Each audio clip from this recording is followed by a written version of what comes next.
Hi, Eddie and Gary. This is Natalie from Trail Running Nation.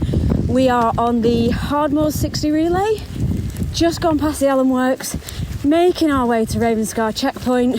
The weather has not been kind. Rain from start to finish, but wow, we've managed to breathe and believe. Welcome to Tea and Trails podcast with Eddie Sutton and Gary Thwaites. Hello and welcome to the #1 trail running podcast, Tea and Trails, and thanks for stopping by. Thank you for the intro, Natalie. The weather, oh my days, the weather this weekend for the Hardmoor was 60.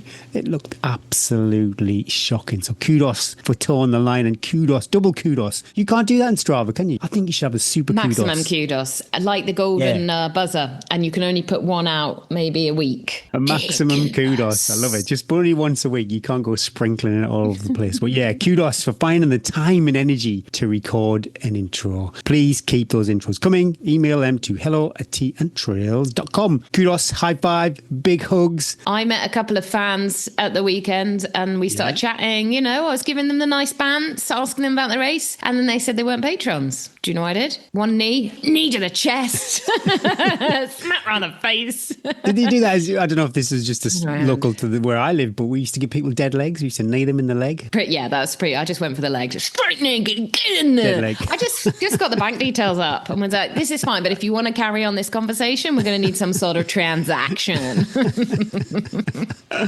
Well, thanks to all our patrons and everyone who's joined Patreon over the last week. For the price of a cuppa, you help keep the lights hot and the mics on and save big time on all your trail running essentials. Loads of brands offering great discounts over on Patreon. And don't forget, if you would like a snood or a bobble hat, then you need to add your address to Patreon. No address, no goodies. Also join Patreon for a year and you save 10% on your membership. And if you join the Legend tier or above, we'll send you a bobble hat too. Also, you can gift Patreon. So if you have a Tea and Trails fan in your life, then spread the love. Treat them to the ultimate podcast gift. Christmas sorted, Gary. Christmas sorted for my family. I am putting an order in for snoods and bobble hats. So yeah, if you're wondering where yours is, we haven't got them yet. I've got a big question for you before the next bit. Have you turned your heating on yet? Well, it's on a thermostat. It's come on. Sad times. Sad time. What's your thermostat set at then? Well, I don't know, but Lisa said it's not hot enough because she insisted the house was freezing.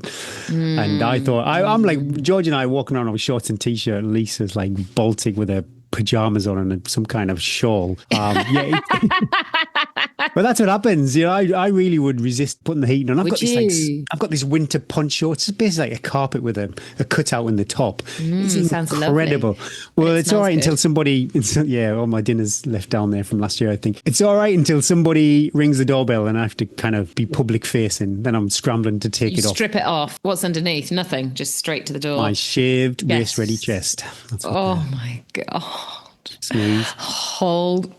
People always go on that, Eddie, you're the smutty, dirty one, and you are the one that is the undercurrent of total inappropriateness. You warm me up for 20 minutes before we start recording. What did I say? Been on about boxes already today. I had a good one today. It was a good one. It made me really chortle.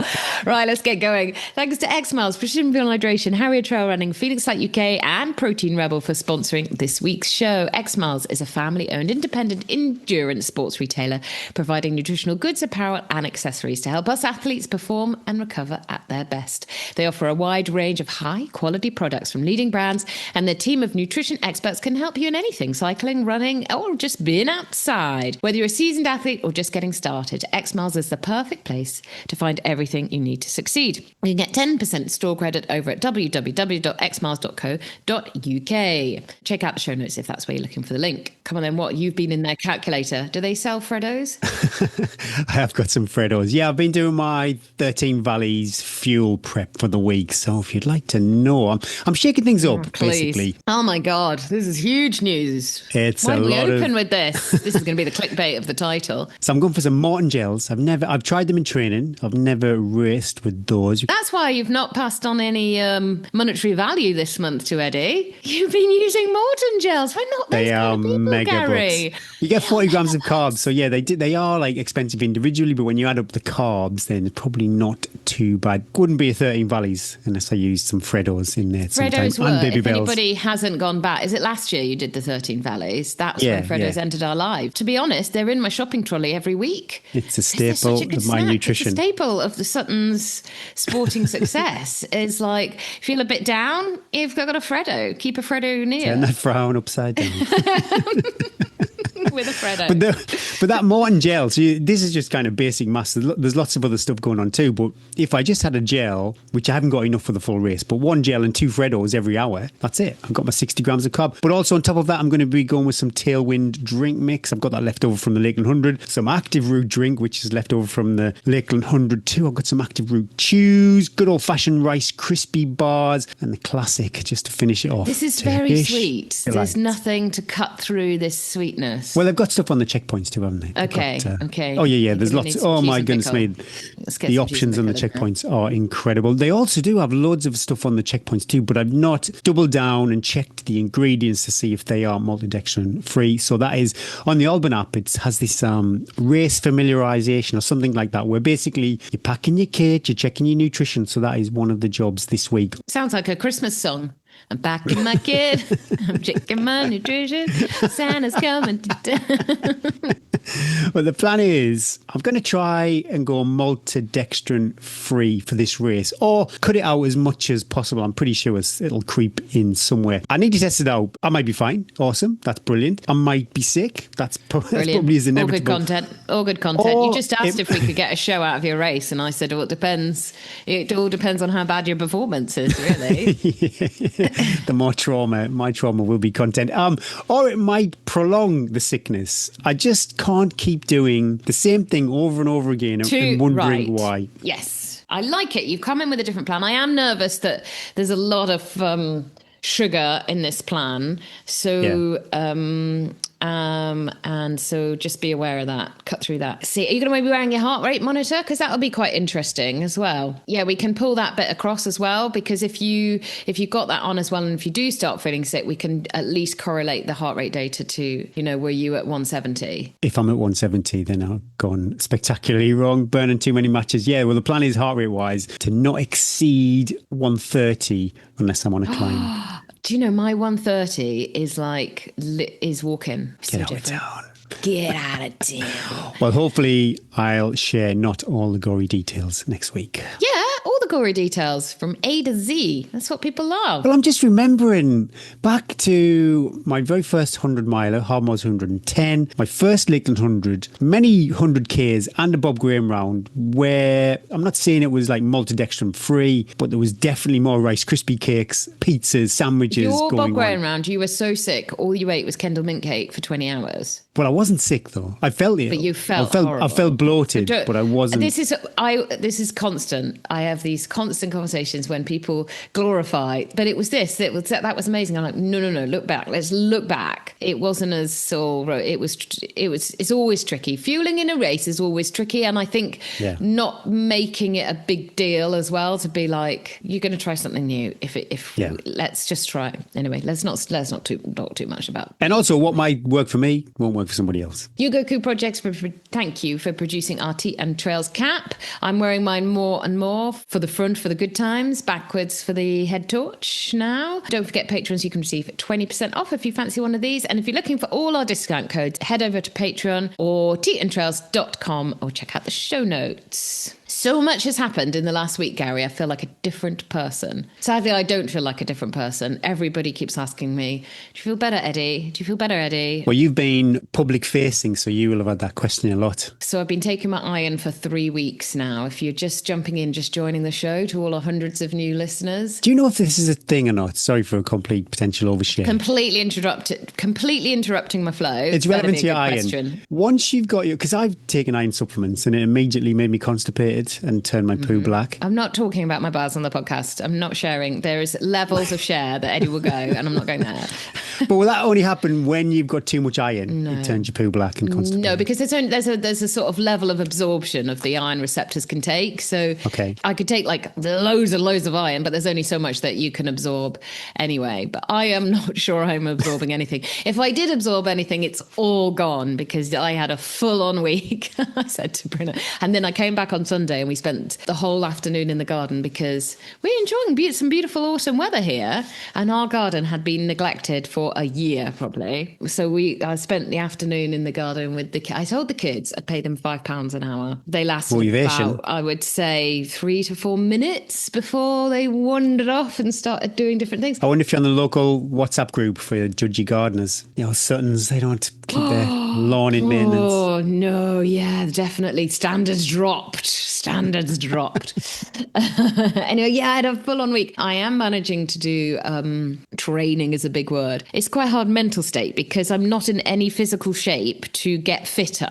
So all I'm trying to do is maintain some sort of base level of fitness for both my sanity and for when I have got some iron back in my body. Also, not if I am actually making any red blood cells, to not just keep smashing through them. So it's a constant work in progress and a daily work in progress of like, what have I got the energy for? I need to still have energy at the end of the day. So I'm doing like an hour or so jogging in the morning with the dogs between like 6 to 8 miles, depending on how much time we've got and what is led by Tarky because she's the slowest one in the pack. Some days she's got it, some days she's not having it like all of us. So she leads and some days when we don't go with her, it is that little bit quicker, but we don't.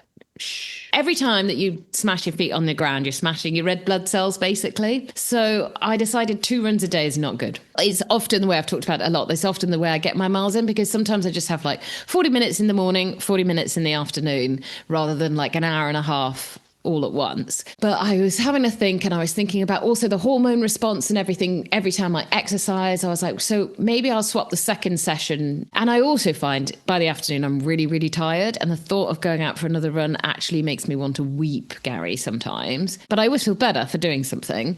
So I've opened up the old Swift membership, swallowed my pride and fired up my old cycling shorts, dusted off the chamois leather and got back on my bike. And I think this is a good tip for everybody, is I set the bar really, really low. So I just go to the workout bit on Swift and I just go less than 30 minutes to burn. Okay, I can sit on my bike for 25 minutes and I can quite enjoy it. And that doesn't seem like such a big like mental, oh God, I've got to go and do this. So I did that all last week. I sat on my bike with less than 30 minutes to burn. So it sets the effort for you, the watts that you should achieve. And there's absolutely no way that I was going to achieve the watts that I'd normally be able to achieve. Easy pedaling, fine. But the minute that it pumped it up, I'd be like, and it feels horrible in your chest. You can feel your heart like exploding out your chest. I have not been afraid. I haven't looked at what the watts are. I've just looked at my heart rate and listened to my breathing and taken them down. Gary, I know I shouldn't say this. I've been really enjoying it. Change is as good as a rest, isn't it? The trip down memory lane, Eddie. This is like 3 years ago content. You on your yesterday, on your bike. was it? Yeah, I used to do loads of biking, didn't I?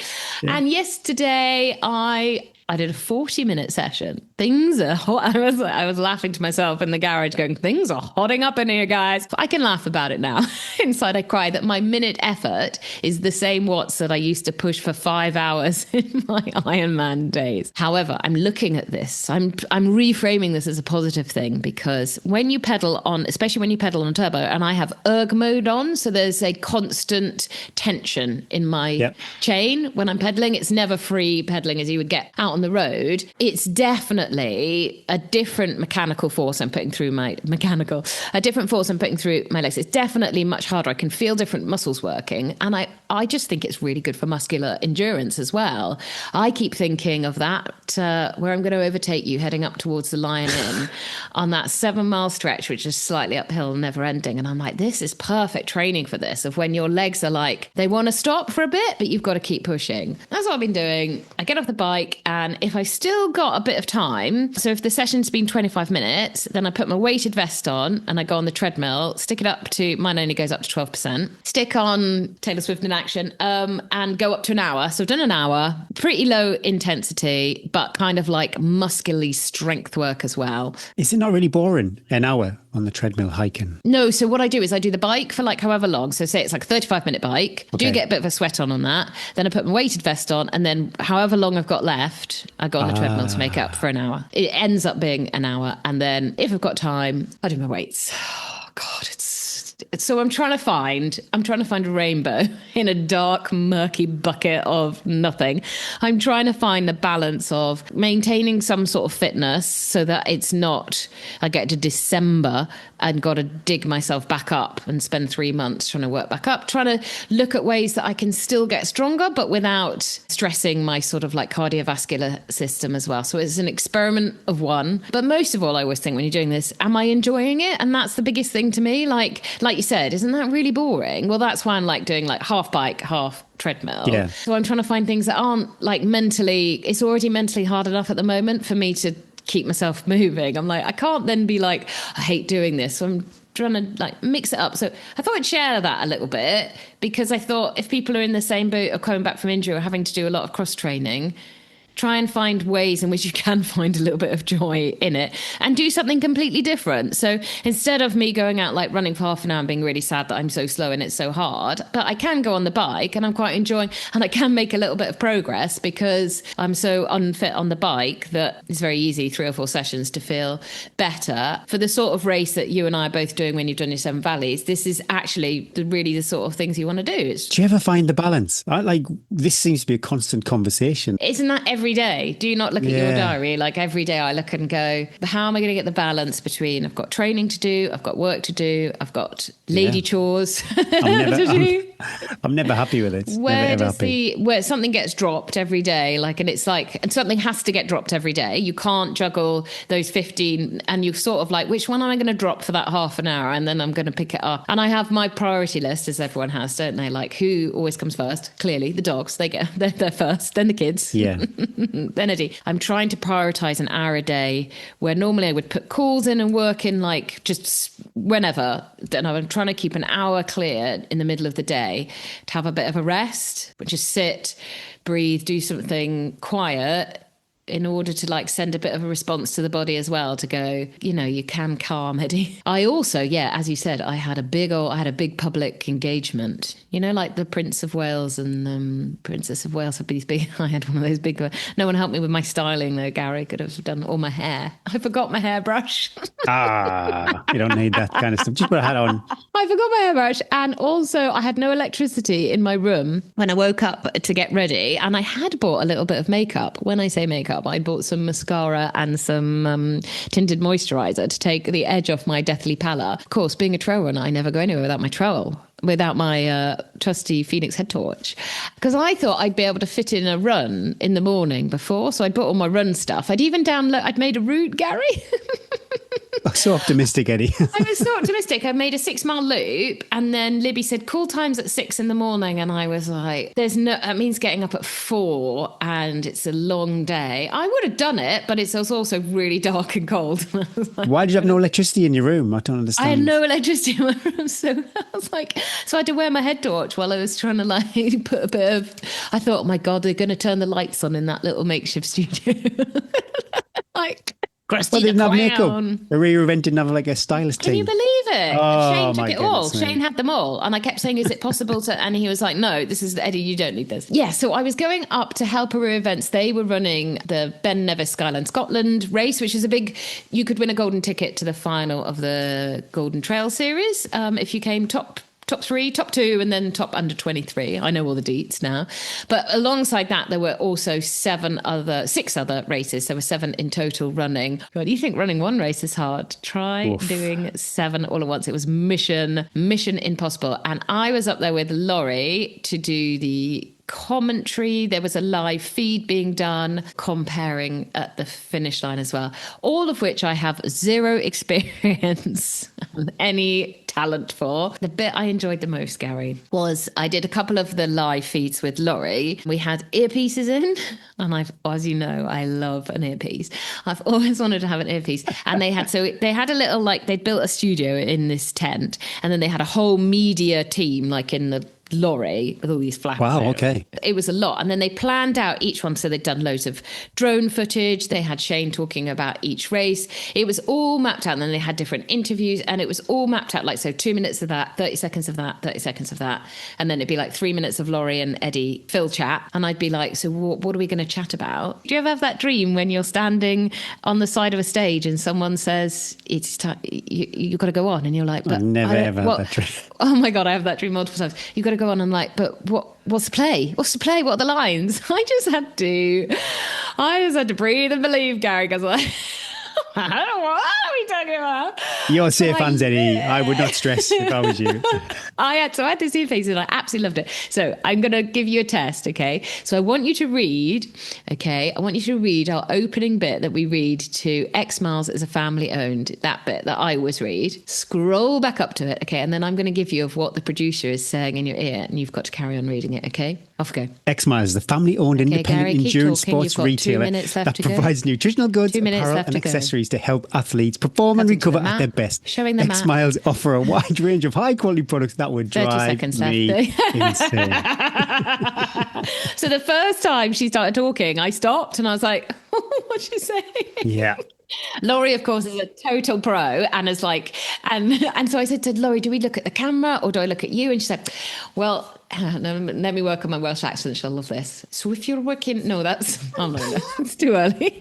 What was that? I've got to be able to do a Welsh accent. So Eddie, when I'm working for the BBC, you've got to look to the camera, but Sky, you can look anywhere. You can look here, you can look there. So we'll do a mixture of both, shall we? She's a pro. So we had all that going on in the ear, and she would just carry on. And the first few times I was like, but I loved it. So we did a couple of those, and then I was out on the finish line. It was a big shift, as my teenage boys like to say. That was a big shift, Mum. I went out at about 11:45. We're given a mic. Oh, this is dangerous. I think I have learned. I don't think I'll be invited back again a couple of times. Lovely Greg, the head of the operations. Yay! Would come out and go, so, Paul, you're holding the mic a bit close to your mouth, Eddie. It's so loud. Amateur. I don't know. I didn't really know what to say.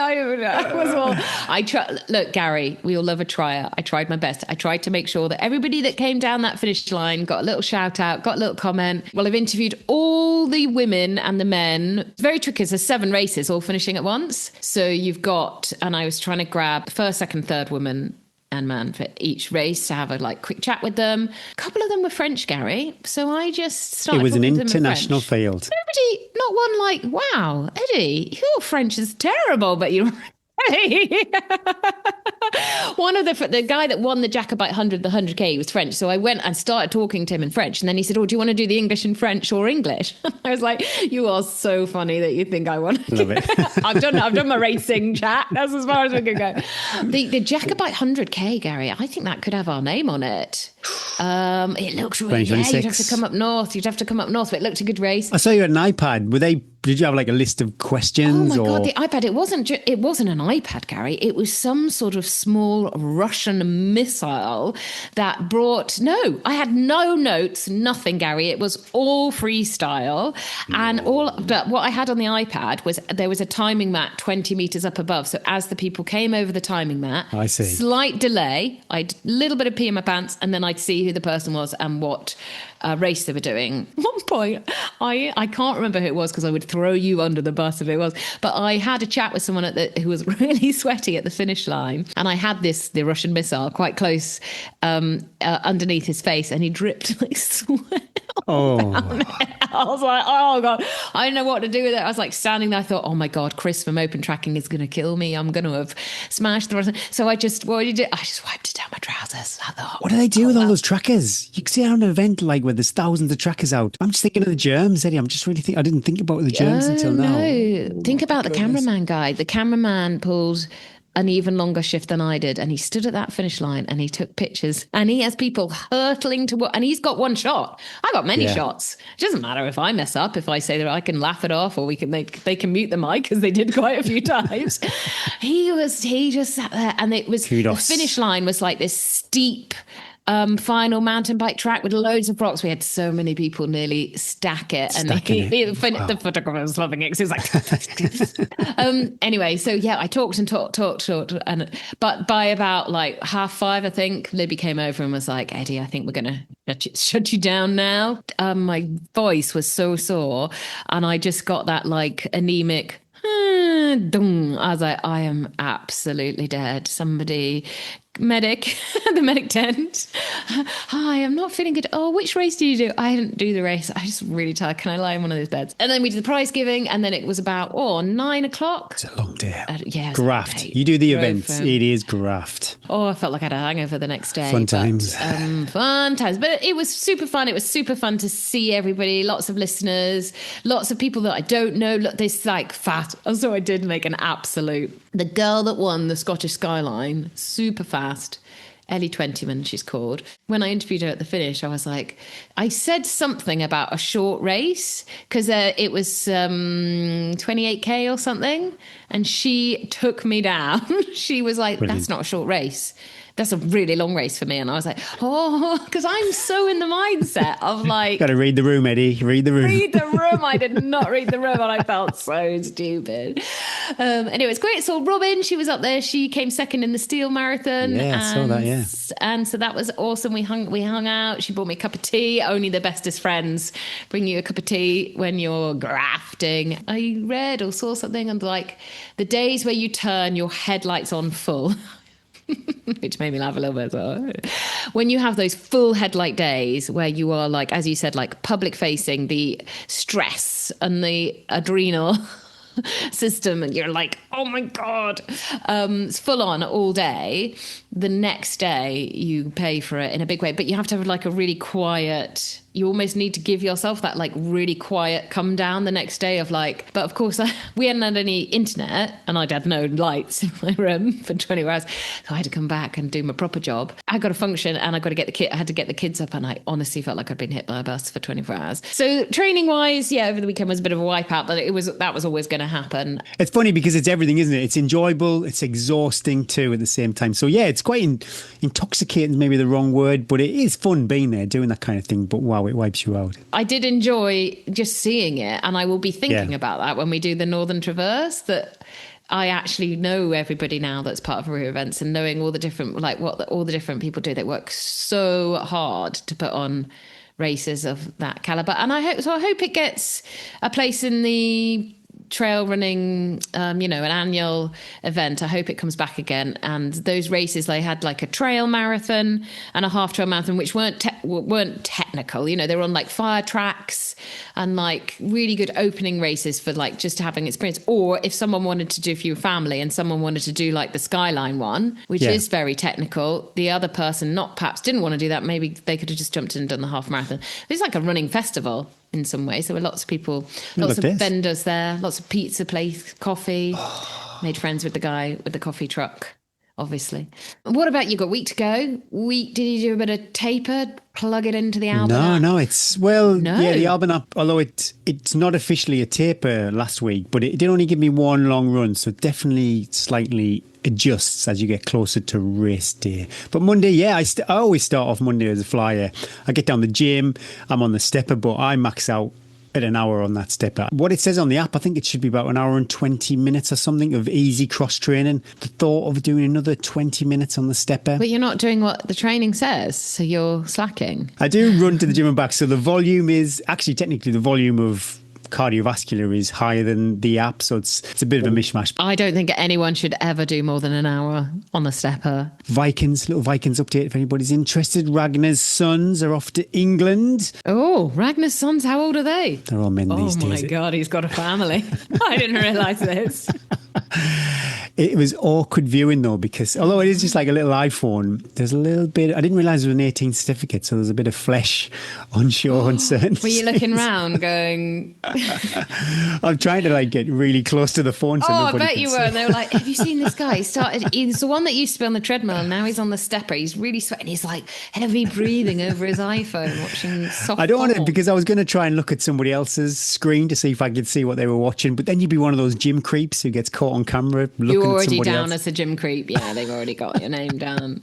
Poorly dog on Monday though, so that made Tuesday a struggle. Not a lot of sleep on Monday night. He is okay now, just a 24-hour little tummy bug. I mentioned last week I was trying to buy System of a Down tickets. It was unbelievable. When I finally got in the queue, it's not just like buying tickets years ago. I used to go to a little record shop in Hartlepool. You had to go in this lobby, and then you go in this queue, and then you'd eventually get into where you physically buy the tickets. Is this somewhere you went? Ticketmaster, yeah, Ticketmaster Oh, in the okay, end. okay. When I got in the queue, there was 47,000 people in front of me in the queue, and I'm not too sure exactly. Is the Sorry, Tottenham say that Stadium? number again. 40. 47,000 people in front of me in the queue. No, I'd have not even. I get upset when I ring the doctor and there's two people ahead of me. Oh, my goodness. You know what triggers me at the doctor? I don't know if it's the same with your doctor's surgery.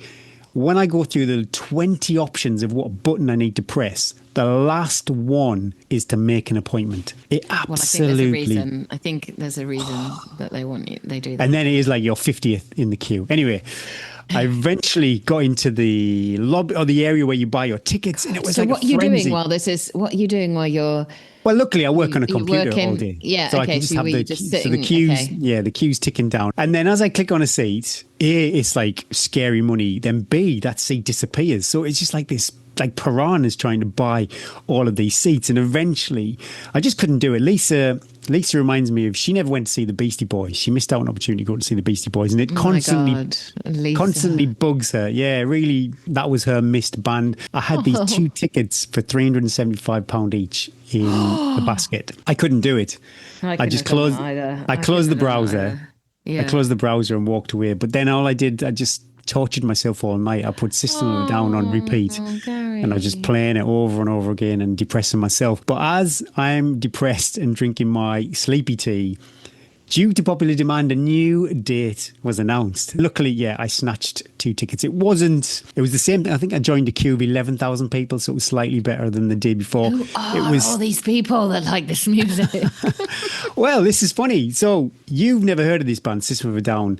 They have got videos over on YouTube that have been watched over 1 billion times. They are...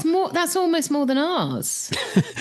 And they've got 5 million followers on Instagram. And just to put that into perspective, we think they take that as a national institute. They've only got 700,000 followers on Instagram. Take that. So 5 million System of a Down. They are a big deal and a band that has not really done much in, say, 15 years. So I'm pretty stoked to have tickets. George and I are going to have a blast in London. He will be 18, so we'll be out. Can I ask about your sleepy tea? Because I've just introduced this into my...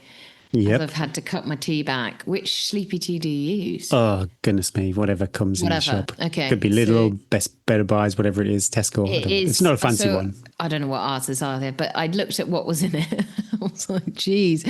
Because I take that, Gary, and I sleep like a baby.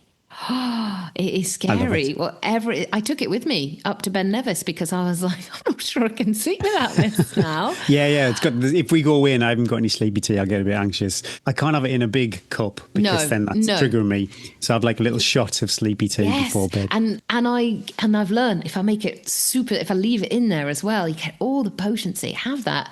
Half an hour later, whatever we're dribbling over on the sofa, I'm like, I've got to go to bed, and I get up into bed. I have to peel my eyes open when I'm that gone. It is incredible. It can't be.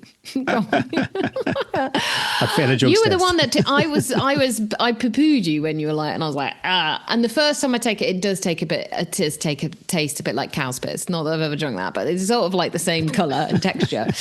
It's amazing. It is. It's amazing, and I do feel better for I used to have decaf tea. Now Eddie's had to sadly. We're going to have to change the name of the podcast. He'd used it for years and years and years. Can't drink tea due to middle-aged woman syndrome. But yeah, a night without sleepy tea, that doesn't, like I say, I do get a bit of anxiety. I've been running around in the Scott Kinabalu Trail. They're the shoes that I used at the Scott Run Experience. And I think I mentioned it before, I used them, or a version of this shoe in the 2022 Lakeland 100. So that's the kind of shoe it is. No carbon plates, just good old-fashioned decent form. Yeah, just soaks up those miles. Really, really nice. I would like it. Scott don't do this, but I know like brands, they license the Vibrant Sole. I'd love it if Scott would do a Vibrant Sole on one of their shoes. I think that would So what is your shoe of choice for Seven Valleys? It is the Ultra Mont Blanc Speed Carbon. Okay, I was chatting this through with a number of athletes of mine who are running, of their choice of shoe and the different terrain and lining up the shoes. And you have lots of runnable section. You've got lots of gnarly, rocky section. The second half, when you're coming down to Patterdale, yeah, I'm going to need my poles to steady myself coming down there, because although it's not forecast to rain all week, I don't think coming it's going down to into completely Patterdale, dry. is that the Northern Traverse route coming down into Patterdale? No, it's different actually. Okay. Yeah, it's different to that. It's a real, I'm blanking on the name of the place, but it's a filthy, horrible, muddy trail. But there's never, we say this all the time, there's never the perfect shoe. I always go on the length of the race, and really anything over like 4 hours, you go in comfort over grip. Honestly, because you could hemorrhage time if your feet are hurting you. But the weather's great this week, so I think that will. There's a battle. The Atlantic, there's rain, but this high pressure could keep it out. Holding it off. Carol said this morning, we're keeping an eye on it. So keep it hold, my friends. But it will mean that hopefully that things will just dry, give a little bit of soak away. So when I was there on Saturday, like the paths were flooded. So if it just gets rid of that, it's not going to dry out the actual trails. No, but just that sort of surface runoff. Yeah, Saturday, Bob Graham support, the white, yeah. Oh, wow. I think they put all basically, if it's a group of blokes, they put them on the third floor. So we had doors banging pretty much, I think when the pubs close and people come back, doors were banging. And bearing in mind, we had a 5 o'clock alarm, I think it was, so we could leave Keswick at 6 to get to Wasdale for 8. So we had a journey to do in the morning. It was super noisy. Someone was puking up. We were the first door as you get to the top of the stairs. So everybody who was on third floor, whatever it was, went past our room. Shame on you.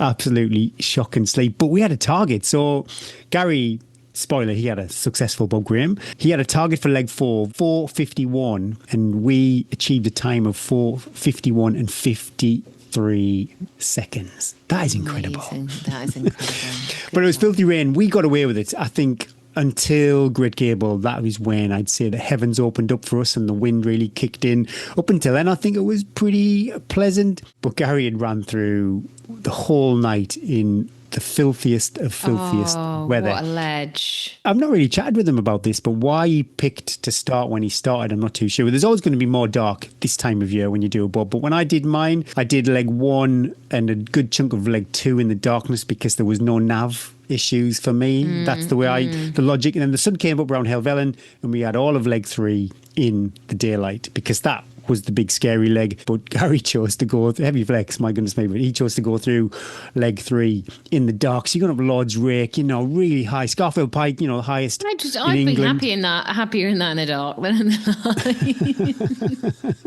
light. Well, yeah, sometimes, I know definitely when there's clag on the summits, you don't want to see them because you don't really know how far you've got to go. But yeah, it was wild, wind, cold, but you just turn around sometimes and you look at the vista and it's like, oh my goodness, mate, this is beautiful. I don't want to be anywhere else. Alive, yeah. Oh, it was probably, and again, leg 4 for me, that's the most beautiful leg of them all. And it was just like Lord of the Rings, that's the, if people are wondering what this leg 4 is like, once you get at the top of Ubarra, it really opens up and gets gnarly and quite spectacular. As far as the week goes, I ticked off everything apart from the strength. I only managed the one session on Monday, 77 miles in total for the week, but there's some mileage on the stepper and there must be at least 10 miles of dog walks, 18 hours on my feet, and the stepper, that does give me an extra 5,000-6,000 feet of vert a week, so 50 15,222 feet of vert. Have you noticed Slow Horses is coming to Disney soon? We dipped out quite a long time ago of Slow Horses. Should get back in. I think it was season 3. It got a bit silly, Gary. It's fiction, isn't it? It's like saying Star Wars is a bit silly. Yeah, it's spaceships and lasers. Oh, that is a bit silly.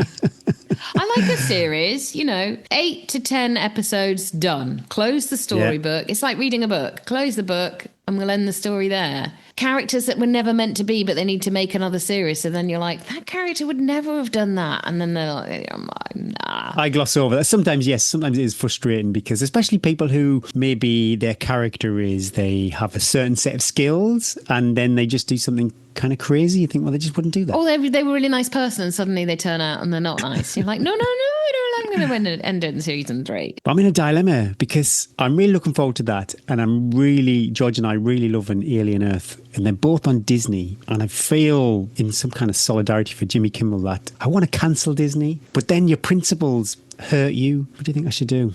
I think if that is your big dilemma in your life at the moment, you're all right. There's lots of dilemmas. There's lots of dilemmas. But this is very topical with about free speech and stuff like that. But yeah, really enjoying Alien Earth and looking forward to Slow Horses. The other week, we talked about, I can't remember what it was, but we talked about crying. And I should stop doing this because there's lots of issues with AI too. But I asked AI, who cries the most out of Eddie and Gary? Do you want to know what it said? I think I could guess, but go on. The age-old ultra runner vulnerability contest. Whilst there's no official leaderboard for most tears shed mid-podcast, the T and Trails dynamic duo, Eddie Sutton and Gary Thwaites, have both had their emotional moments. But if we're going off vibes and banter, Eddie might just edge it. How does it even know this? This is wild. It's scary. I think they're big fans. She's been known to wear her heart on her sleeve, especially when reflecting on community, coaching, and the deeper stuff that comes with endurance, sport, and life's curveballs. That said, Gary's no stranger to a heartfelt pause either, especially when talking about big efforts, family, or the Bob Graham round. The real win? They've created a space where emotion isn't just welcome, it's celebrated. Oh, you never celebrate me crying on Zoom. You back off. Wind it up. Your eyes go wider and you go, oh my God, Lisa. Not again. Thanks, Precision Fuel and Hydration, for supporting Brew the Coaches. Their website and newsletters are such a good source of knowledge, articles to read, and YouTube content to binge on too. On YouTube, you can learn how to fuel an ultramarathon, what pro runners carry on race day, and how to nail your marathon prep. Precision Fuel and Hydration helps athletes personalize their hydration and fueling strategies so they can perform at their best. They will help you know your numbers too. They have a handy free online sweat test and nutrition planner. Head over to www.precisionhydration.com and don't forget, patrons get 20% off, and all you lucky listeners can enjoy 15% off your first purchase with the code TEATIME2025.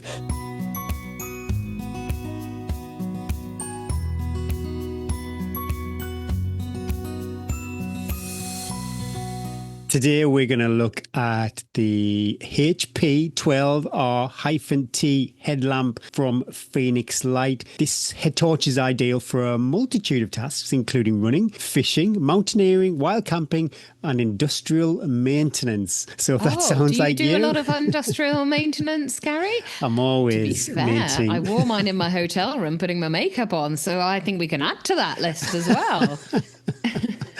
Excellent. Well, you've got max lumen of 1300. It weighs in at 199 grams on the scales, and it's going to set you back £99.95. If you're going to have to buy a spare battery or carry a spare battery, then that's going to set you back £27.95. And a quick comparison, £99 will buy you a silver Trail Runner Free 2 head torch. That's only got 555 lumens, or £115 could buy you the free 900 XXX. with 900 lumens, or maybe the Petzl Neo RL, that's got 1500 lumens, but you're looking at 129 quid for that. And finally, the Fenix HM65R-T, which is what we all know and love. You're looking at 1600 lumens total for that, and that is slightly more expensive at £111. What are you looking for when you go and you're like, okay, I need a head torch? To me, it's the brightness and the battery life. Is it going to basically get me through the night on a race like 13 Valleys or Lakeland 100? And personally, for me, that does multiple night races, I'm throwing money at those batteries because I'm like, I don't want to skimp on not being able to see, especially when you enter the land of sleep deprivation and navigation. You don't want to be like knee deep in a bog, not knowing which way to do because you haven't got enough battery, so you're keeping low on your head torch. To me, I'm like, I'm never going to skimp on light because I want to save a battery. I'm just going to carry extra batteries and not worry about it. Well, there's a trade-off. Yeah, batteries are super heavy. So yeah, if you want to be burning 1500 lumens and you want that to last all night, burn through. I'll carry those 3 batteries. You're going to be carrying like a leisure battery. You know, those, I just got a handle on mine. I just slung it over my shoulder. But talking about like the light quality, you've got loads of options. You can turn on a warm light or the white light. And the warm light, this is my observation, it's more of a spotlight on the trail, while the white light kind of lights up the trail a bit more like a floodlight. And according to Fenix, for 1300 lumens, you're looking at 4 hours and 40 minutes of burn time with a maximum range of 200 meters. And when I've been out on the trails, my subjective opinion is, wow, when you put it on full max, you've got absolutely I'm scared zero to issues. wake up the neighbours. Yeah. I'm like, I'm trying to get past everyone's houses without waking anyone else up. It will vary on the time of the year. In the depths of winter, with the cold battery, you're not going to see 5 hours. But for 5 hours, that's pretty much going to get you through the night on the longest day in the UK at least. So yeah, super impressed with that. You've got this tiltable front, so you can find your sweet spot where you want the light to light up the trails. When I've been running around, there's been zero issues as far as lighting it up. I didn't have to slow down. I don't know if you experienced this. My trails that I've ran on locally, they're not super technical, but I didn't have to slow down and break my stride. And maybe this is not suitable for everybody, but I tested it this morning. I put both lights combined on the lowest settings. So if you're kind of limping off the mountain or something like that, I don't know, your batteries are running low, I could move quite well with, as long as both lights were on, the warm light and the white light. I keep mine on the lowest setting, either in a race or if I'm just out training, even when the sun's come up, because people aren't expecting to see people out. If you're road running or you want a little bit of safety, then I keep it on that low setting just so that it's giving me a little bit of a sort of reflective. I'm actually using it for like, I'm here, rather than it's actually giving me any bit of light as well. This is a little bit of an improvement from the HM65R-T. You've now got a 4,000 milliamp battery. I think the HM65-T is a 3,400. So basically, yeah, the bigger the milliamps, the longer it will last in theory. And it's rechargeable. It's got a USB-C. Pretty much every household these days has that kind of cable. 400 of those cables. If you want to test out your battery life, you just do a little press on the back there. You do that and it'll light up the 4 little lights. Yeah, that just indicates the battery health. Runtime, best to head over, I suppose, to Fenix for the full list. But I mentioned the two extremities on Fenix. It could range from 310 hours if you're like super duper limp mode to get you off the trails. 310 hours, yeah, that is more than long enough. Or 4 hours and 40 minutes. I'm fine when I'm running 350 lumens is good for me. Done some rough maths. I've never really tested out, but that's going to get me about 10 hours of light. Oh, maybe not the depth of winter. This time of year at least, that might get you through a full night. And I don't know about you, I always adjust the beams to, yes, it can burn at 1300 lumens, but if I need to have the battery active for say 8 hours, then I will readjust the light to get me through the night. I don't just blitz it, or I don't just put it on the lowest settings, but then I will also factor in that if it's a cold night, then you're going to lose a bit of battery drain too. What do you think about the comfort and the fit? This is my era now. You've talked the science. I struggle with head torches. Is it because of the ponytail? Okay, it's because of the ponytail. You got a lot of hair to fit. And I like to have a cap or a bandana, depending on what the weather is, as well as the head torch. So we're piling quite a lot on your head as well. With this head torch, the battery pack is at the back. So instead of having the weight over your forehead, you've got it over the back. So it does take a little bit of positioning to get it right. It's perhaps not quite as easy to tighten because it hasn't got the same BOA system. You just have to fiddle with that a little bit. The thing about the battery being at the back, again, we need to do a little bit more testing of this in super cold weather, is that you could potentially keep the battery warmer because it's not at the front, so it's not taking that cold air direct hit. In the spine races, the red light is mandatory, so that's great. So you've got the red light within, and I like having a red light on the back anyway, apart from when I'm racing, because then I turn it off.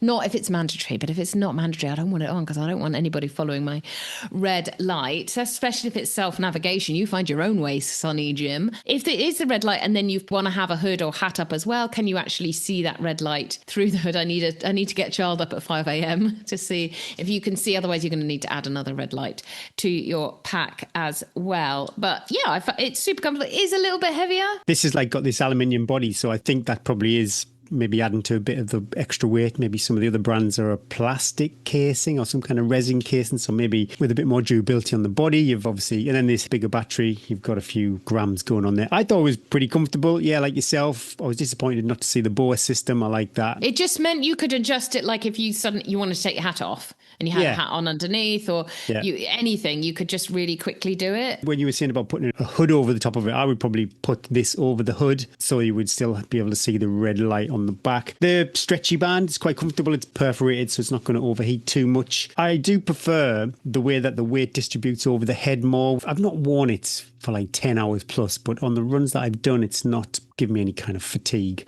on the head. On the inside of this strap, it's got like a little bit of a silicone band in there, so that should stop it slipping around. It's got an IP66 rating, and looking at an IP rating chart, that's going to keep you covered for dust and powerful jets of water. I used to get a bit, I used to get a bit obsessed with the bigger the number, basically. Each number means something. So 6, the first number will relate to its dust proofness, and then the second number there, obviously the 66 was quite confusing, but the other number then would relate to how waterproof it was. I used to think the higher the numbers, the better. I've never had a head torch fail on me as far as waterproofness has gone so far, so maybe I was giving that a bit more value than deserved. But yeah, a powerful jet of water, that should be more than strong enough for even torrential rain in the UK. It's got a drop test of 2 meters. And you need that. You might mock us going, what does that drop test? But if you think about your bag going on and off, chucking your bag around, potentially landing on it, it takes a bit of a battering, your head torch. It might be in a checkpoint bag, which is thrown on a lorry and thrown off a lorry. It might be piled under stuff. So this is really important, both the impact and the weather resistance, is that when you go to press that button, it needs to turn on. It could be race ending if it doesn't. Have you found it? Navigating your digits with all the Fenix head torches, they are super easy to use, and it doesn't, I mean, I always forget which button is which. Do you? Well, once I've familiarised myself with it, then really? It's okay. Every time, every single morning run, I'm like, which one was it? And then it suddenly turns off and I'm punching darkness. But that is user error over head torch error. So for an absolute technophobe like me, it's really easy. I find it is quite easy to use, the left and right button there and the one in the back, but there is also some other features. So if you want to lock it, you can press those 2 buttons down for 3 seconds and that will stop you turning it on in your bag. I guess maybe we've all done that. There is also a red light feature if you want to. I think they use that for reading maps, don't they? But if you double press one of the buttons, you get a red light. Press those 2 buttons, you'll get a flash, and then once that flashes, that means that it's locked. It's nice to know it's locked. How many people have gone to their light? Oh, I did it. I did it in race across Scotland. Went to head torch, my first head torch, and it was like it'd obviously been on all day. I'm pretty sure I did that Lake 100 because I didn't get the amount of hours of light out of my head torch that I thought I was going to. But so that's a quite cool little feature. And also I've used it with my gloves on and stuff like that. It's that time of year now where you are running with gloves on.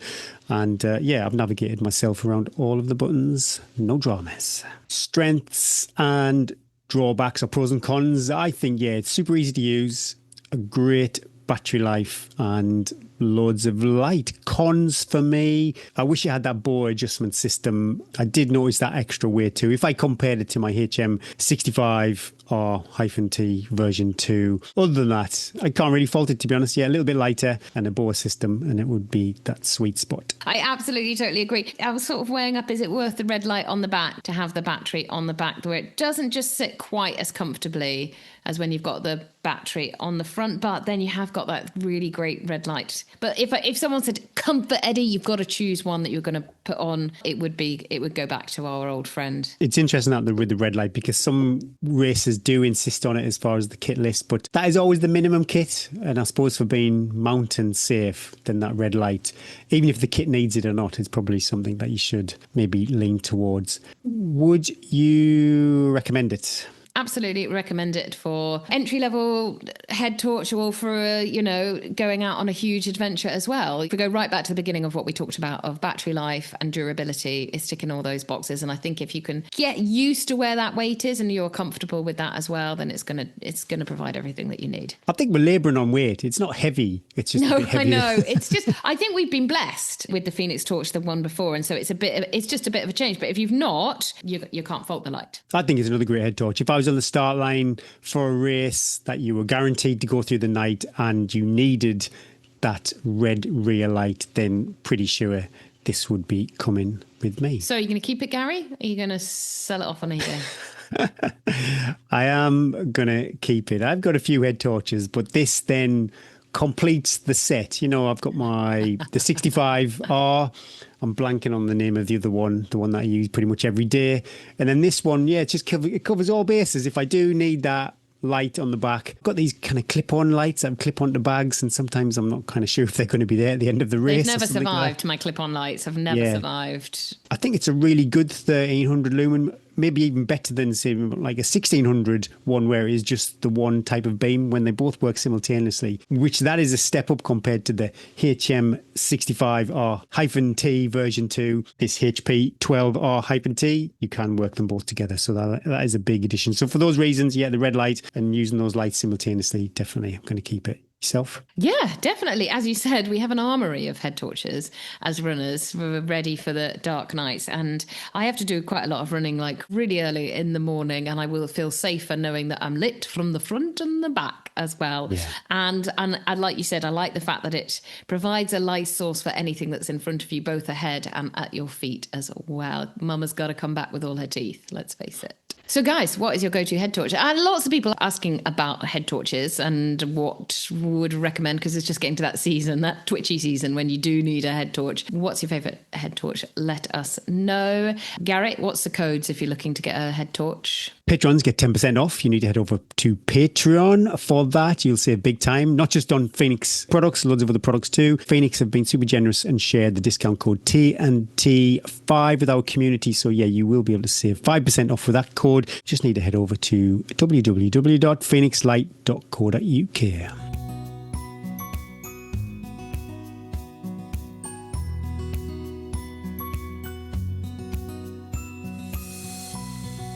Thanks, Harrier Trail Running, for sponsoring our Strava Club and the Tales from the Trail section. Harrier is the fastest growing brand for trail runners, providing specialist kit designed for superior fit, comfort and function with the best customer support. Check them out for race vests, waterproofs, poles and other trail essentials at www.harrierrunfree.co.uk, where you can also download your free copy of How to Run an Ultra Guide. Use the code T10 for 10% off site-wide, or check out their brilliant trail bundles for a special 20% off. The next gen X-Moor Pro waterproof jacket will launch this autumn in Atlantic Deep and Pirate Black. You, the awesome Harrier community, voted in your masses, and these are the colours that came out on top. Earthy, timeless and ready for anything. At just 90 grams, the X-Moor Pro is Harrier's lightest and most technical jacket yet, featuring a 20,000 hydrostatic head, waterproof protection and 50,000 MVP breathability, and details designed for real runners like the rollaway hood, wrap, snap, waist store, ventilation popper, thumb loops and fully taped seams. Built from 100% recycled ocean waste nylon with no PFCs and no compromises. Pre-orders open in October. There is a limited edition orange jacket too that looks delicious.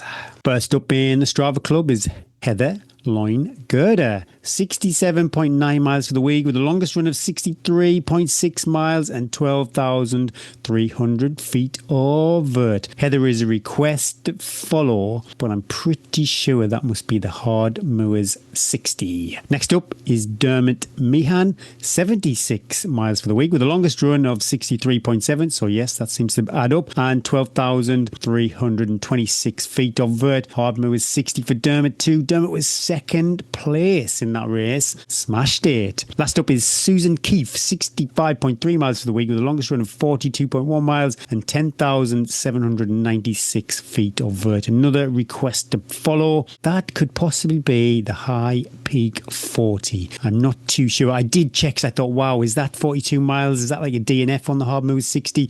I couldn't see Susan's name on the list, so thankfully it wasn't that. I sprinkled a lot of kudos on Strava over Saturday. There was no markers people had to reach. Oh, really? There was no judging? Oh, God. Well, Okay, everybody, because I witnessed filthy weather, like on social media and in real life. So I think anybody who laced up their shoes and got out in that weather, sensational. Talking about the Hard Mowers 60, got some results. Stephen Kirk took the win. Next up was Dermot Meehan, like we mentioned earlier, and Ant Cocker completed the podium. For the ladies, Julia Robinson took the win. Kate Archer was in second, and Alison Griffiths completed the podium too. Also, wow, it was a super busy weekend. We had the Centurions Wonderland 50. Is this one? Have you done this one, Eddie? Oh, I was the first ever female winner of the Centurion Wonderland 50. Thanks for asking. I teed you up nicely for that. But yeah, huge congratulations to Joe Turner, winner of the men's race in a new course record of 6 hours and 18 minutes and 15 seconds. Chasing hard in second place was Nick Berry, running a great time of 6:41.45, with third place going to Tom Harvey, 6:54 and 16 seconds. And an outstanding performance from Julia Davis. She was the winner of the women's race in a new course record of, wow, two course records, 7 hours, 30 minutes and 19 seconds. And a close fought battle for second place saw Veronica Gill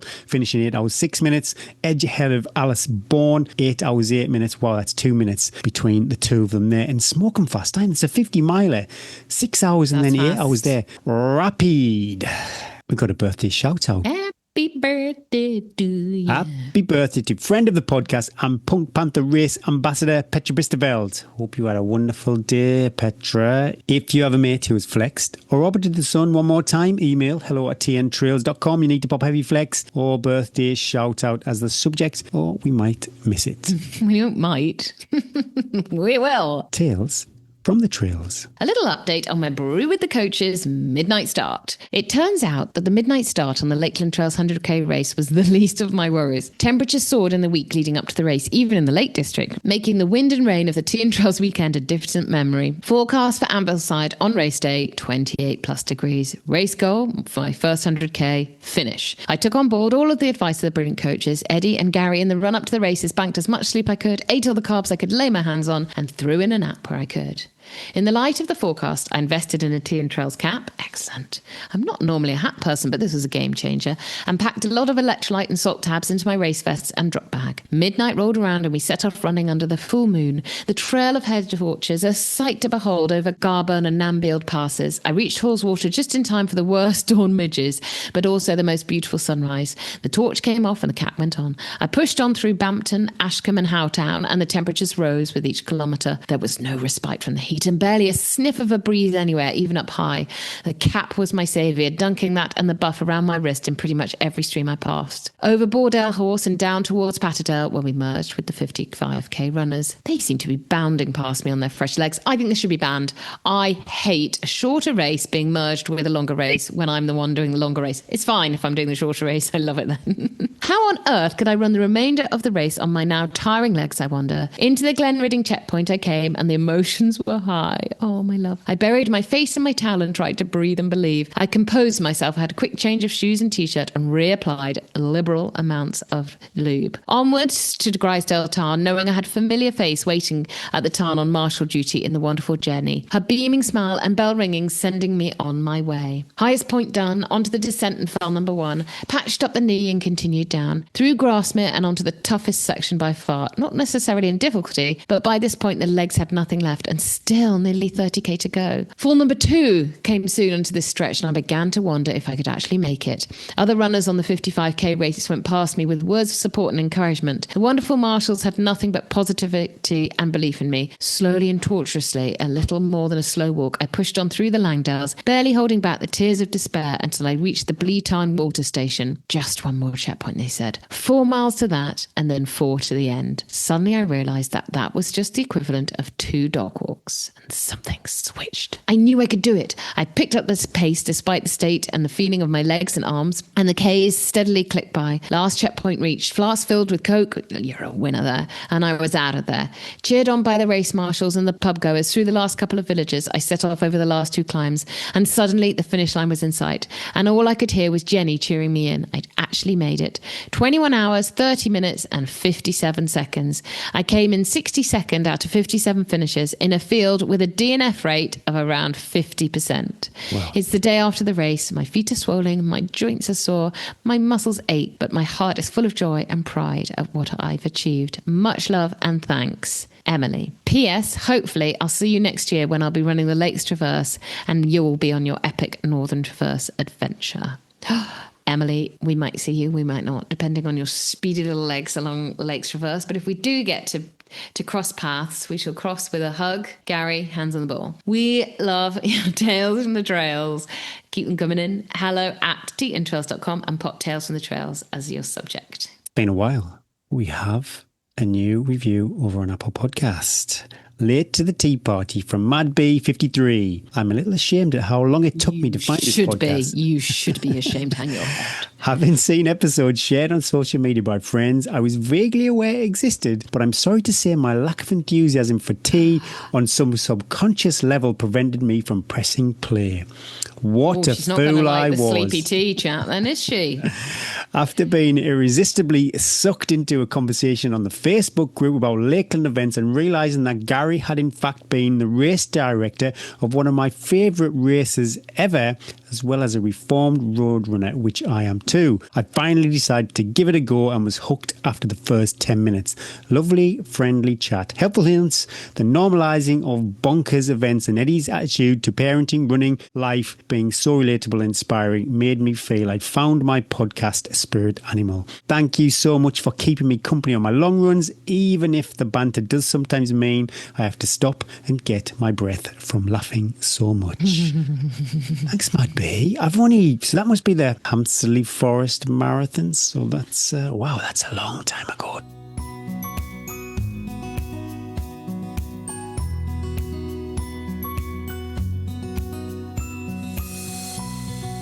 Thank you, Protein Rebel, for bringing us home. Gentle on your stomach, driving your performance. Whether you're trying to get a PB, training for your first marathon, breaking world records dressed as a rhino, or completing your 10th ultra, Protein Rebel products are easy to digest with no artificial additives, providing both performance and overall health benefits.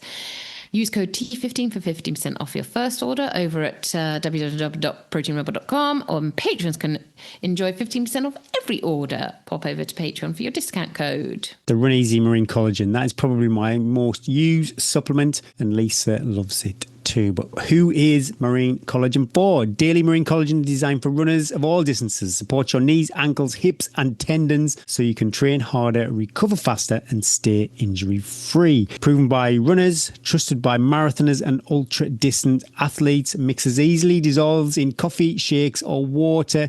Joint and tendon support. Protects soft tissues from repetitive running strain. And you look incredible too. Your nails, your hair and your skin. Well, thank you for it. Yeah, you might think that it's easy for us to say Protein Rebel sponsors the podcast, so we're not actually going to be negative about their product, but I actually buy this product too. Lisa loves it, and well, they do send us something every month. You two, a tub every morning in the Thwaites household. Come on, Lisa, fishy goodness. So I do, yes, collagen. I do abuse.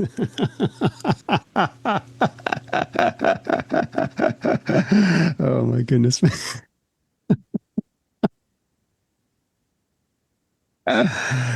Fishy goodness. Triple. Oh, I love you so much. I just dribbled down my gilet. I do abuse the Patreon discount code, but yeah, I do. Do have to buy it you? myself That too. you dirty rat. No wonder all our Dirty rat. Patreon supporters come back and go, those codes do amazing. It's Gary at home buying his collagen. What's coming up? Any fishy goodness in the Sutton household? It's as dry as... it's a beautiful week. The weather is beautiful. Let's focus on that. So that's lovely. It doesn't make going out. We have to hold on to it, don't we, in a tight grip, because I keep thinking the clocks are going to go, what is it, fall forward? They're going to go forward, aren't they? Or leap back. So what, are we plunged into more darkness? Or I don't know. Until it happens, I never know. Until it happens, I never know. So even though it's happened twice a year since we were born, none of us know and work out what happens, but we know it gets darker. So I'm trying to keep a day free to go for a hike in the hills. And I was planning a route of somewhere I've not been before. And at the same time, I was like, do not, Eddie. It came out 18 miles. And I was like, you are a dumbass. You're not going to do that. 6. Normally I wouldn't even put a sports bra on for 6, Gary. Come on. Anyway, I'm hoping I'll get a day out. Do not go into double figures. Do not. Not go into double figures. Hopefully to get, get out and enjoy what could be the last of these beautiful weather. I have put more weight on, and I think that also is because I'm doing a lot less mileage, so the legs are not feeling as strong. But it's really nice not to have cranky knees. I did about 60 squats the other day because I did a really nice long warm-up set before then, because I was like, I'm going to add a bit more weight on, but I need to be really well warmed up in order to do this heavy. It was so heavy. My bar was bending, Gary. That is what I like seeing. I am committed to making my own snack bars, Gary, because I have to live quite a bit on snack bars, because I'll do stuff like go training and then have to do kids for 3-4 hours. You're going to make your own. So I'm going to make my own, Gary. So I have bought I'm starting. This could be the start of a new career. Not only will I be presenting YouTube channel, see it coming. Not only will I be presenting the next Olympics with Claire Balding, the dream. I think we'd get on well. We have a lot in common. The dog, there's a Claire common Balding, thread there. you wouldn't get a hand on that mic. Claire Balding, she loves a mic. She does everything. You wouldn't have a look in. I wouldn't have a look in. She'd be like, just go over there, Eddie. And we're going to cut to you soon. Never came. So I so digressed off my snack bars. So I am going to try and make my own snack bars. So I have Googled lots of different variations. Basically, it's oats, sugar, butter, and as many seeds and dried fruit, nut combination. But whenever I've made them before, they just crumbled. So I have heard about adding a little bit of flour in to help them stick together. So I'm going to start my own baking. This could be a future of snack bars. What would we call our YouTube channel? I love it. I don't want to. Why are you now making me into a YouTube? I don't want that, Gary. I just want to make some nice flapjacks, because then when I'm sitting in my car, because often I do this and it's terrible and I'm really sorry and I really tell my athletes off. I do my training. I never forget my tea. I get in the car and it's sort of 5 o'clock at night and I'm not going to be home till 8:30, and I think I've got no food and I've not refueled and it's terrible. And that's when the cashew nuts come out. So I'm going to try a little, see if I can it's got to be quick, Gary. I don't know. I've got to be able to I can't do any soaking or leave that for 15 minutes. So I've got 3 or 4 recipes that I'm going to try. You know what's quick? Go to the shop. That's what's quick, Eddie. Yeah, but then you look at the ingredients and it's 20 grams of sugar. But you're probably just going to put 20 grams of sugar Shut up. anyway. That's exactly what I thought. I was like... Anyway, it's keeping me busy, Gary. It's keeping me busy. You ever watch the cooking programs when they putting the butter in the frying pan and the sugar? They don't hang about. Bang, it's all going in. Well, that's why we love cakes and biscuits and stuff, is because it's when it's no sugar. It's no... It's Bryn's cooking for you. Anyway, I'll keep you posted on that. I'm also thinking of further down the line of making my own snacks for races as well. So I'm just going to start. Don't judge me. You're so unimpressed. Wow. No, I'm impressed. It's just something I could never be bothered to do. No, so I'm going to try and be bothered. Maybe this is a sign. I do have a few more red blood cells. I've got a little bit more energy. I've looked at a recipe. Haven't just stared out the window. And I've got to finish my yard work, Gary. So I was allowed the strimmer. I've got my own helmet, Gary, with a visor. I got a bit excited with some weed killer one year and I killed about 2 foot of our garden. It grew back eventually. It did grow back eventually. Just this like 2 foot of dead grass. Bryn and I are quite proud of our yacht. We did about 4 hours. But I like the team. See, I think individually it doesn't happen. You need the two people. It doesn't happen. We need the team. We were out together. One of us was on the gardening. One would provide some liquid. We'd provide good chat. Kids would come and go. They would then set up various things. I'd be like, what are they doing? They cut out circles in cardboard from old cardboard boxes and put targets on it and planted the targets like all around us. And then we're shooting Nerf gun bullets like between us to try and hit these targets. And if you moved at the wrong time with the strimmer, it got like a Nerf gun on the helmet. I'm like, my kid's hilarious. Anyway, the running content is low from Eddie. I'm sorry at the moment, everybody, but that's life, isn't it? I'm trying to share what else is going on. So also if you are injured or running isn't just not the priority at your time, you just feel a little less alone. Try some flapjack making. It probably should never be your priority when you're grown up, but yeah. Well, we're both guilty of that. Right, you got 6 minutes till I've got to take the dogs for their kennel cough vaccinations. Do it. It's tape a week. You just talk for 20 minutes, then you say, I've got 6 minutes. Yeah, my flapjack's much more exciting. Oh, sorry, well, it is Gary. tape a week, 7 we valleys. can record this more if you want to talk more. No, it's fine. Don't worry. I don't mind wrapping it up.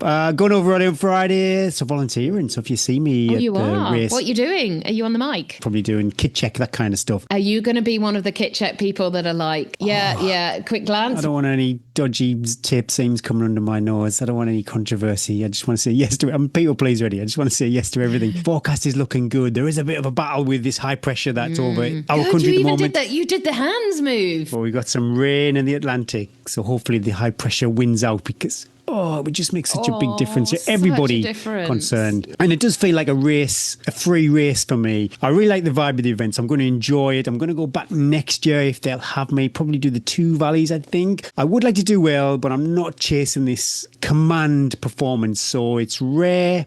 It's like a nothing to lose race. It's a bit like me for Northern Traverse. I'll just be like jogging, taking it easy, and it just happens. I finish in 50 hours and you're at 75. Just happens. Eddie spent 6 months in a garage getting henged.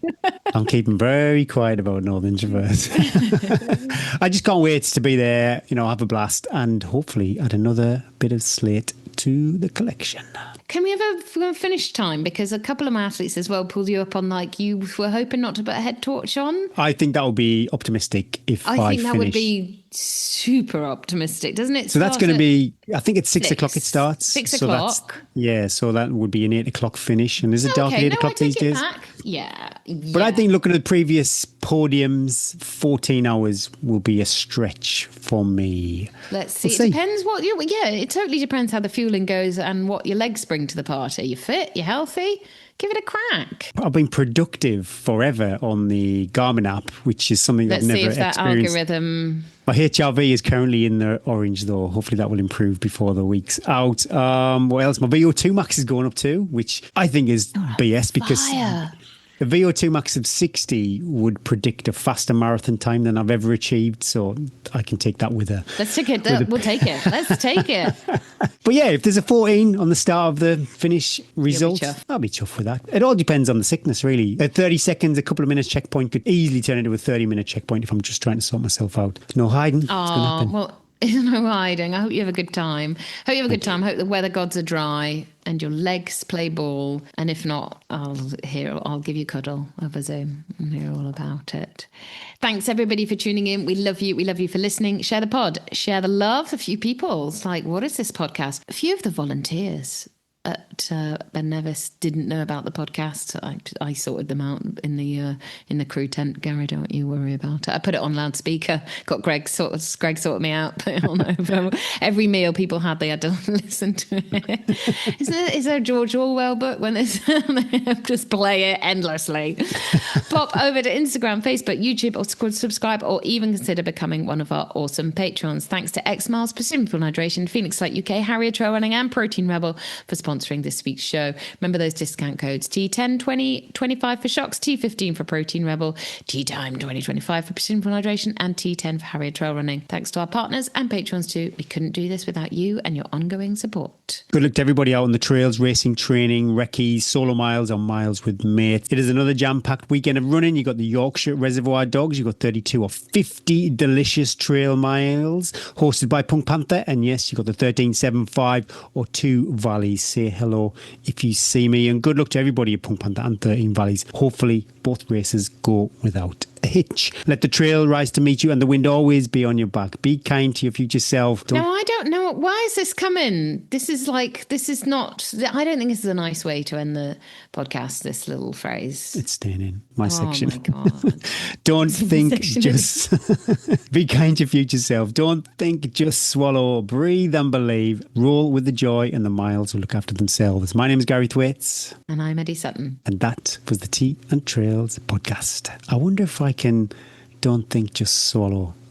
Mile 50 and the 7 Valleys. Slow it all down. Close your eyes and think. I'm going to scribble out of mine. Breathe and believe on my forearm. Don't just swallow. I think it's shoving t-shirt. A big flag flying behind you. I'm swallowing.